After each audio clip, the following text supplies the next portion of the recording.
Hi, everyone. Pastor Galen, lead pastor at Shine Hills Church. Thank you so much for joining us on this podcast. We hope that these podcasts will be a real encouragement to you on your spiritual journey. You can also connect with Shine Hills at shinehills.org. Hope you enjoy the program. We are across the street and around the world, Shine Hills. And hello, everybody, and welcome to the podcast. We are back to Genesis, and we're going to pick up in 16, chapter 7. We actually talked about 16, 1 through 6, but I think we should talk just a little bit, Julie. We are missing a major piece of our crew. We are. I know. It feels weird. Yeah, it feels weird. Yeah, but Ken is taking a very important test this week. Okay. And of course, by the time this airs, he will have taken it. He'll have taken it. Will he have his results back? Then we can find out. Okay. I don't know how quick that works, All but right. he's taking a test to become a master electrician. Right. So that's a really big deal. Really cool. So yeah, prayers for Ken and his exactly. process for sure. And we're going to miss him today, so I Yep. appreciate his So commentary. But I'll just tell you, Galen, that was really so good. you're going to play that role. I'm going to do that. Yeah, that was really good, Galen. And you're going to play the role of Ken's research in his brain. So Well, I don't know that I can play that role, but I'll you have try to and do your best. do something. Okay, so here we are. And chapter 16, it was Sarai and Hagar.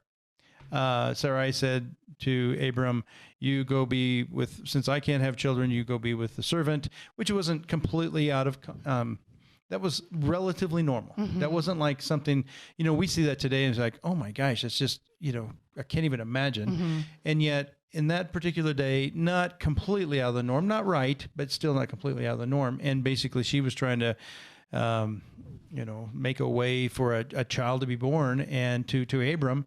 And because she knew, she didn't have still didn't have the ability to have children. Mm-hmm. So that was chapter 1 through 6. Now and Hagar did become pregnant. Verse 7, the angel of the Lord found her by the spring of water in the wilderness, and the spring was on the way to Shur. And he said, Hagar, servant of Sarai, where have you come from and where are you going? She said, I'm fleeing my mistress Sarai. The angel of the Lord said to her, return to your mistress and submit to her. The angel of the Lord said also to her, I will surely multiply your offspring so that they cannot be numbered because of the multitude. And the angel of the Lord said to her, and this is in quotes, behold, you are pregnant, and you shall bear a son, and you shall call his name Ishmael, because the Lord has listened to your affliction. He shall be a wild donkey of a man, his hand against everyone, and everyone's hand against him. And he shall dwell over against all his kinsmen. So she called the name of the Lord who spoke to her. You are the God of seeing, for she said, truly, here I have seen him who looks after me. Therefore, the well has been called Ber Lamerai, that lies between Kadesh and Bered. And Hagar bore Abram a son. And Abram called his name of his son, whom Hagar bore, Ishmael. Abram was 86 years old when Hagar bore Ishmael to Abram. So the first child of Abram was Ishmael. And we know something about Ishmael. They call him a wild donkey of a man. He's going to be against everyone. This is the prophecy of him. Now, it's interesting to me that even now, the Jews and the Arabs, let's just say those two groups, they've always been at odds with one another, and yet they know they're cousins. Because you even ask any Arab person, they'll say their father is Abraham. They go back to Abraham, just like the Jews say their father is Abraham, just like the Christians say their father is Abraham. And so I don't know if you've heard about this, but there's this Abrahamic Accord where they're trying to put everybody under the one umbrella. It's like, listen, we're all brothers. We all go back to Abraham. And so, you can see where they've done that, because there is an Abrahamic connection to Muslims, to Christians, to Jews. Yeah. Right.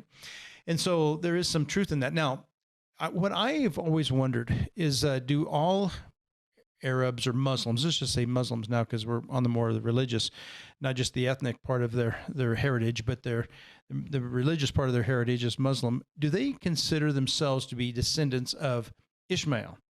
And And you found something I thought was really interesting, something I did not know from the research department. Good job, Julie Fogg. Well, and it's the research department of Wikipedia, so Well, we'll go there. And my phone doesn't want to open. Okay, it says, this is really interesting because it says that according to Muslim tradition, Ishmael, the patriarch, and his mother Hagar are buried next to the Kaaba in Mecca under the area demarcated by the semicircular, I'm not going to say this right, but Hijr Ismail wall, spelled Ismail, not spelled like Ishmael. So, it seems to me that, his remains are, according to tradition, still heralded there. today. Mm-hmm. I really would love to hear this from a real Muslim perspective to see if they actually acknowledge that Ishmael. Now, we as a Christian and reading this, I've been told that Abraham, Isaac, and Jacob, that's the line that is aligned to Israel, and Abraham to Ishmael would be the line of really their cousins, if you will. The Arabs or the Muslims. Now, another thing that when I was on a plane one time, I was flying to, I think I was flying to Germany, but I was on this plane and I was talking to this guy who is Jewish, and we got to strike up this conversation, and he was a Jew living in Switzerland. Okay. And he was talking about, he was a lawyer.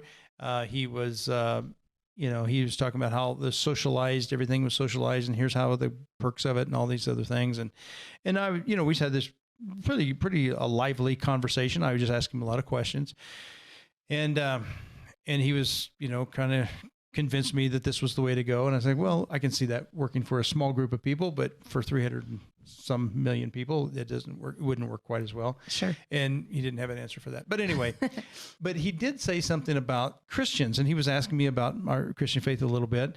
But he said the Jewish people, he was Jewish, actually have more in common with Arabs or Muslims. He didn't say Arabs. He said Muslims than they do with Christians. Interesting. And I've asked that question to other people. It's like, this is what this guy said. Is that true? What part of that is true? And certainly heritage-wise, they are more in line of, certainly from the same area of the world, certainly. But even the connections they have go back a lot closer than even the Christian, even though we feel very aligned with the Jews in so many ways. The Judeo-Christian values, we tend to think we're really close. But according to him, now this is just one guy, but I've had other people say, yeah, I can see why he would say that.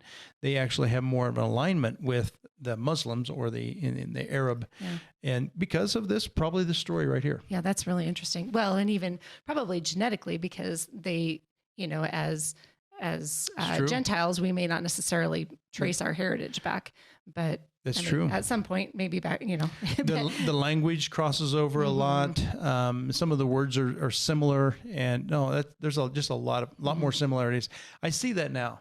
At the time, I was like, wow, really? Because I have this Judeo-Christian mindset, Sure. And so that was kind of interesting. Yeah, the thing that I just, and I know we can probably unpack this more later, but as we go through this, that even though Sarai and Abram didn't necessarily follow God's plan, God still blesses Hagar and still looks out for her. And I was reading that Shur actually was on her way. That was actually on her way back to Egypt. She was going home. Okay. And yet he tells her, go back, submit, and, I will still honor and bless you through Ishmael. And so at the girls' conference this last fall, this was our whole study was on Hagar and the passage where she says, you are a God of seeing, or you are a God who sees. Yeah. And just the fact that, I don't know what her relationship with God was prior to this experience, but certainly she was around it by living in their home. But if she really recognized God as her God, that you see me, God, and that's just such a beautiful thing in the midst of